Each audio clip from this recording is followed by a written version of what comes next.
Hello friends, welcome back. तो ये building material का चैप्टर है मोटार, काफ़ी इंपॉर्टेंट है। इससे कई बार क्वेश्चन पूछे गए हैं। तो अगर आपको नहीं पता है तो आप ये वीडियो देखते रहिए। और भी टॉपिक्स की लिंक आपको डिस्क्रिप्शन में मिल जाएगी, तो आप चेक करना मत भूलिए।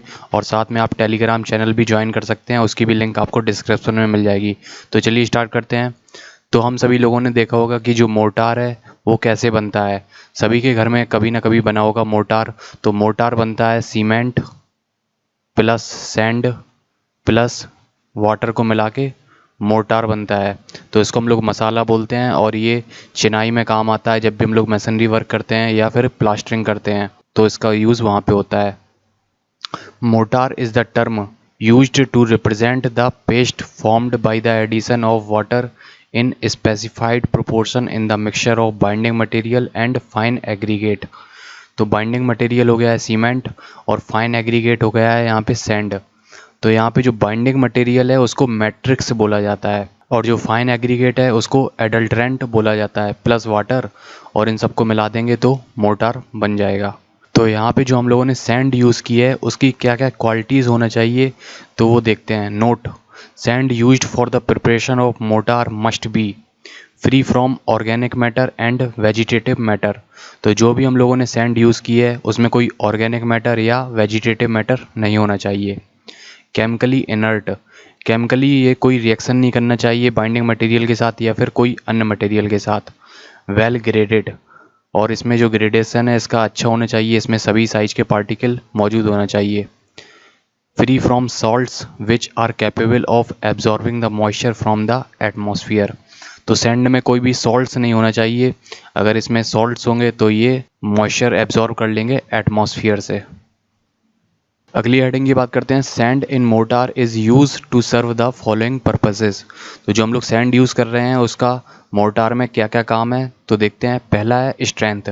तो जो सैंड है वो मोटार को कोई भी स्ट्रेंथ प्रदान नहीं करती है, सिर्फ ये स्ट्रेंथ का रीएडजस्टमेंट करती है। Sand in motor does not impart strength but helps in readjustment of the strength which can be achieved by increasing और डिक्रीजिंग इट्स प्रपोर्शन। अगला है सरफेस एरिया। तो सैंड मिलाने से जो बाइंडिंग मटेरियल है वो कई लेयर्स में डिवाइड हो जाता है, जिसकी वजह से जो है सरफेस एरिया इंक्रीज हो जाता है।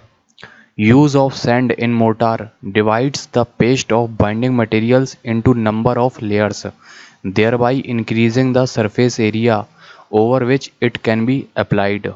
तो सैंड से सरफेस एरिया इंक्रीज हो जाता है। आगे आता है बल्क। तो बल्क मतलब उसका वॉल्यूम इंक्रीज़ हो जाता है। सैंड मिलाने से जो भी बाइंडिंग मटेरियल है उसका वॉल्यूम इंक्रीज़ हो जाता है, और जिसकी वजह से जो कॉस्ट है वो रिड्यूस हो जाती है। Use of sand in mortar increases its volume, there by helps in reducing its cost. आगे बात करते हैं श्रिंकेज। तो मोटार में सैंड मिलाने से श्रिंकेज कम हो जाता है, जो भी बाइंडिंग मटेरियल है उसका श्रिंकेज कम हो जाता है, और जिसकी वजह से जो क्रैक्स हैं, श्रिंकेज क्रैक्स, वो भी कम हो जाते हैं। Use of sand in mortar helps in reducing the shrinkage of binding material, thereby reducing the tendency of development of cracks in it। आगे बात करते हैं सेटिंग। तो जो सैंड है उसकी वजह से जो मोटार है उसमें यूनिफॉर्म सेटिंग होती है, क्योंकि सैंड की वजह से जो भी गैसेस होती हैं वो एस्केप हो जाती हैं। Use of sand in motor helps in escape of the gases from it, thereby resulting in the uniform setting of the mortar. तो आपको ये ध्यान में रखना है कि सैंड के क्या क्या फंक्शन है। अगली हेडिंग है motor used in construction activity must possess following property. तो जो भी हम लोग मोटार यूज़ कर रहे हैं कंस्ट्रक्शन एक्टिविटी में, उसमें क्या क्या प्रॉपर्टीज़ होना चाहिए। पहली है it should be capable of developing good adhesion with the binding components. तो जो मोटार यूज़ कर रहे हैं उसमें एक अच्छा एडिशन होना चाहिए, यानी जो बाइंडिंग कंपोनेंट्स हैं उनके साथ अच्छे से वो चिपक जाना चाहिए। सेकंड पॉइंट है it should be capable of carrying the design stresses. तो जो भी लोड आ रहा है उस मोटार पे तो वो कैपेबल होना चाहिए उस लोड को लेने के लिए। अगर कैपेबल नहीं है तो फिर वहाँ पे फेलियर हो जाएगा। अगला है it should be capable of resisting penetration of the water through the masonry. तो जो मोटार हम लोग यूज़ कर रहे हैं उसकी परमेबिलिटी बहुत कम होना चाहिए, उसमें से जो वाटर है वो पेनिट्रेट नहीं होना चाहिए। अगर वाटर पेनिट्रेट हो जाएगा तो फिर दिक्कत होने लगेगी। अगला पॉइंट है it should be easily workable.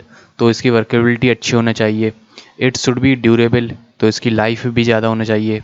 अगला पॉइंट है it should not affect the durability of other binding components in which it is in contact with. तो ये जिस भी बाइंडिंग कंपोनेंट के कॉन्टैक्ट में है उसकी ड्यूरेबिलिटी पे कोई अफेक्ट नहीं पड़ना चाहिए। पता चले कि दूसरी जो भी बाइंडिंग कंपोनेंट्स हैं उनकी एज कम हो गई है, उनकी ड्यूरेबिलिटी कम हो गई है, तो फिर पूरे स्ट्रक्चर की ड्यूरेबिलिटी कम हो जाएगी। अगला पॉइंट है इट शुड बी चीप, तो ये सस्ता होना चाहिए। नोट की बात करते हैं। Mortar can be classified according to their unit weight as light weight mortar और हैवी वेट मोटार। तो जो मोटार है उसको हम लोग यूनिट वेट के अकॉर्डिंग भी डिवाइड कर सकते हैं। एक होता है लाइट वेट मोटार और दूसरा हो गया है हैवी वेट मोटार। तो जो लाइट वेट मोटार है उसका जो यूनिट वेट होता है वो लेस देन 15 किलोन्यूटन पर मीटर क्यूब से कम होता है, और जो भी हैवी वेट मोटार होता है उसका यूनिट वेट 15 किलोन्यूटन पर मीटर क्यूब से ज़्यादा होता है। If the unit weight of motor is less than 15 kilonewton per meter cube, it is referred as lightweight motor, and if it is more than 15 kilonewton per meter cube, it is referred as heavyweight motor. Unit weight of motor generally varies in the range of 18 to 19 kilonewton per meter cube. तो जो mortar है उसका जो unit weight है वो generally 18 से लेके 19 kilonewton पर मीटर क्यूब के बीच वेरी करता है। अगला पॉइंट है mortar can also be classified according to the binding material and adulterant used in them as lime mortar, cement mortar, gypsum mortar, सुर्खी मोटार और gauged mortar. According to binding material के आधार पे भी डिवाइड कर सकते हैं कि उसमें कौन सा हम लोग बाइंडिंग मटेरियल मिला रहे हैं। सीमेंट मिला रहे हैं तो सीमेंट मोटार हो जाएगा, और लाइम मिला रहे हैं तो लाइम मोटार हो जाएगा। जिप्सम मिला रहे हैं एज अ बाइंडिंग मटेरियल तो जिप्सम मोटार, सुर्खी मिला रहे हैं तो सुर्खी मोटार हो जाएगा। और गेज्ड मोटार क्या होता है? ये होता है लाइम सीमेंट मोटार को हम लोग गेज्ड मोटार बोलते हैं या कंपोजिट मोटार भी बोलते हैं। इसमें लाइम और सीमेंट का जो प्रोपोर्शन रहता है वो रहता है 1:6 से लेके 1:8, यानी यहाँ पे 1 रेशियो है सीमेंट का और 6 रेशियो है लाइम का। तो यहाँ पे एक इम्पॉर्टेंट पॉइंट है जो IES में आया हुआ है, जो भी गेज्ड मोटार है उसको हम लोग टॉल बिल्डिंग्स में यूज़ नहीं करते हैं। जो भी बड़ी बड़ी हाई राइज बिल्डिंग होती हैं उनमें हम लोग गेज्ड मोटार यूज़ नहीं करते हैं, क्योंकि वहाँ पे लोड बहुत ज़्यादा आ रहा होता है और ये जो गेज्ड मोटार है उसकी स्ट्रेंथ इतनी ज़्यादा नहीं होती है, और इसमें हम लोग मैकेनिकल ग्राइंडिंग करते हैं। अगला पॉइंट है in order to resist high temperature high alumina cement can be used for the preparation of the mortar.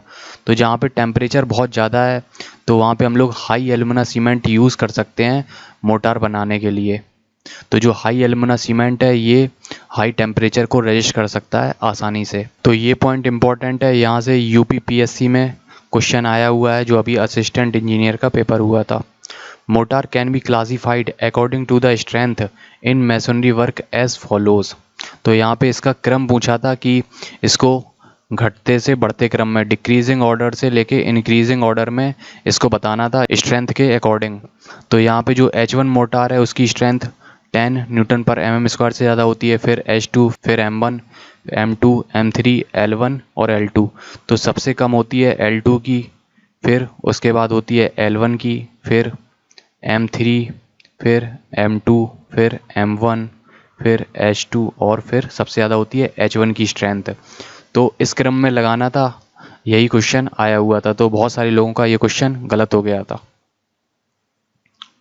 तो यहाँ से भी क्वेश्चन आया हुआ है IES में, different types of mortar to be used depending upon the engineering activities as follows. तो जो भी इंजीनियरिंग एक्टिविटीज़ होती हैं उनमें जो भी मोटार का रेशियो रहता है वो देखते हैं हम लोग। जो पॉइंटिंग वर्क है उसमें 1:1 से लेके 1:2 सीमेंट मोटार की बात हो रही है यहाँ पे, और जो ग्राउटिंग वर्क करते हैं उसमें रेशियो रहता है 1:1.5। तो यहाँ पे 1 रेशियो है सीमेंट का और जो 1.5 है ये है सैंड। अगला है डैम्प प्रूफ कोर्स, DPC के लिए 1:2 में लगाते हैं हम लोग। प्लास्टरिंग के लिए 1:3 से लेके 1:4 तक। मैसनरी वर्क इन सब स्ट्रक्चर, तो जो सीमेंट मोटार है वो 1:4 से लेके 1:6 तक हम लोग यूज़ कर सकते हैं। यानी इसमें हम लोग 1 भाग सीमेंट मिलाएंगे और 6 भाग सैंड मिलाएंगे। ओके, तो दोस्तों वीडियो पसंद आई हो तो लाइक कीजिए, शेयर कीजिए, और अगर अभी तक आपने हमारे चैनल को सब्सक्राइब नहीं किया है तो सब्सक्राइब करके बेल आइकन को प्रेस करना मत भूलिए। और अगर आपको इसकी PDF चाहिए तो लिंक आपको डिस्क्रिप्शन में मिल जाएगी, तो आप वहां से आके डाउनलोड कर सकते हैं। दोस्तों अभी PDF नहीं है, जैसे ही बन जाएगी तो वहाँ पे लिंक आपको मिल जाएगी। तो मिलते हैं अगली वीडियो में। Thank you.